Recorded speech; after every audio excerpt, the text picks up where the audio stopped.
Impossible factorization.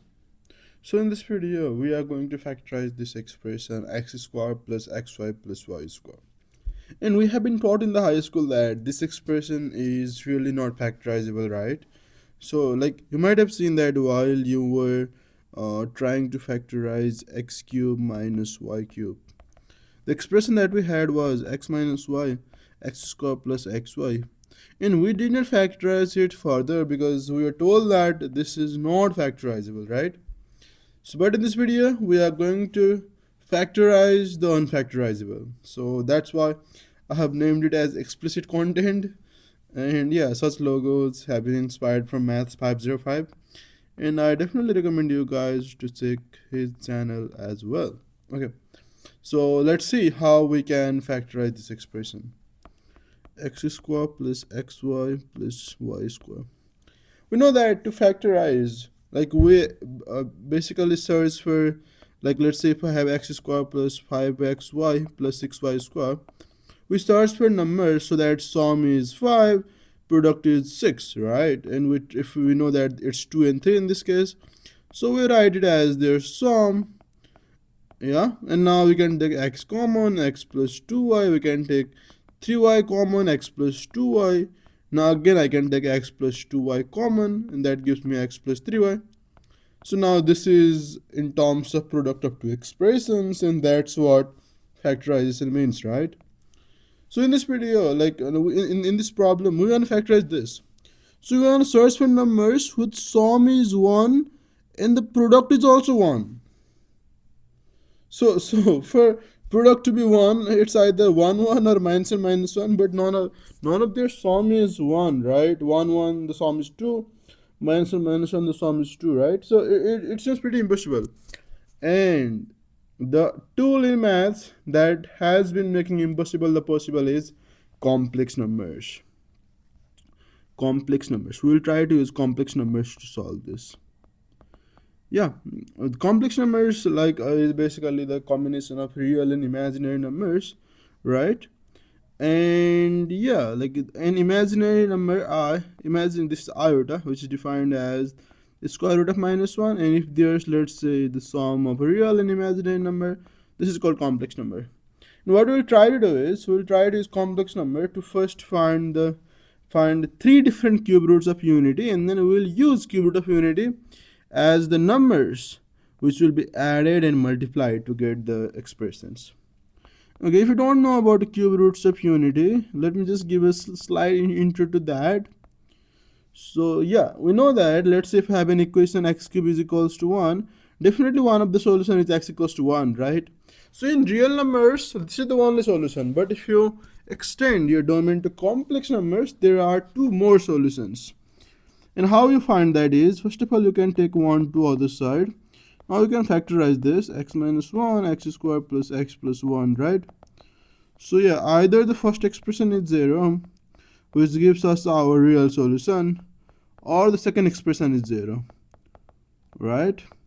From first you get the real solution, but from second now you can get the complex solutions. So yeah, now to solve the second equation, you just use the quadratic formula.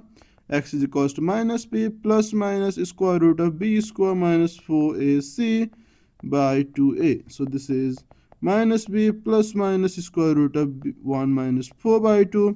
So this is x is equals to minus 1 plus minus square root of negative 3 over 2. So this is x is equals to negative 1 by 2 plus minus square root 3 over 2i, right? Because we defined square root of negative 1 as I, right? So now we have two different or two other solutions, which is minus 1 by x1, and also we give the omega symbol for the cube roots of unity, because this is a solution, right, to this equation. So this is definitely a cube root. If you take a cube of this answer, like you will get exactly 1. So and that's fascinating, that because you are taking powers of complex numbers to get real. That's fascinating. And you denote by omega. Let's say omega 1 be the first cube root, which is minus 1 by 2 plus square root of 3 by 2i. The second cube root be x2, which is minus 1 by 2 minus square root of 3 by 2i. First you take plus and then minus, right? Okay, so these two are cube roots of unity. Okay, So now we have this. We will basically involve these two numbers to solve this factorization problem. So also notice the relationship between these cube roots of unity is that because omega 1, omega 2 are solutions to x square plus x square plus x square plus x plus 1 is equals to 0, right? Yeah, because they are the solution to x square plus x plus 1 equals to 0. What you can do is, since these two are solutions, this equation should be same as x minus omega 1, x minus omega 2 is equals to 0, right? Yeah. So yeah, if you know that these two should be same, now I can write it as x square minus omega 2x minus omega 1x plus omega 1 omega 2 is equals to 0. So x square minus omega 1 plus omega 2x plus omega 1 omega 2 is equals to 0, right? Okay, so now notice that if you now compare these two equations, you will be able to get relationship between omegas.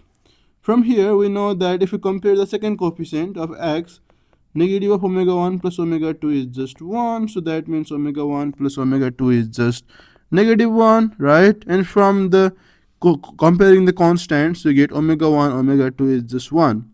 So these two relations will be helpful for us to solve the problem. The sum of omegas is just minus 1 and the product of omegas is just 1. So what we'll try to do in this problem is, we will first try to introduce a negative sign over here, and then negative 1 xy plus 1 times y square. Now we know that negative 1 is just the sum of these two cube roots of unity, right? And the 1 is just product of the cube roots of unity, right? So now we have that form, the sum of two numbers, the product of two numbers, right? And yeah, now it should be factorizable. So yeah, now we have finally taken it to the form that's factorizable. So it's x square minus omega 1 xy minus omega 2 xy plus omega 1 omega 2 y square. Now, if you take the x common, this is x minus omega 1 y. If you take negative omega 2 y common, this is x minus omega 1 y. So now this is x minus omega 1 y, x minus omega 2 y. And it's factorized. You see that, guys, right? So yeah, in some cases we see that using complex numbers can be helpful to factorize expressions like this. And yeah, you might also want to try factorizing the other expression, x square minus xy plus y square. Yeah, this should be a good exercise for you. And yeah, try to get this answer, x plus omega 1 y, x plus omega 2 y. Okay, so now I hope you have understood how we can use complex numbers to factorize so that some of the unfactorizable expressions will be factorized. And hope that did give some new ideas to you, new intuitions about these things. I hope this is helpful. Thanks for watching and look forward to seeing you in the upcoming videos too.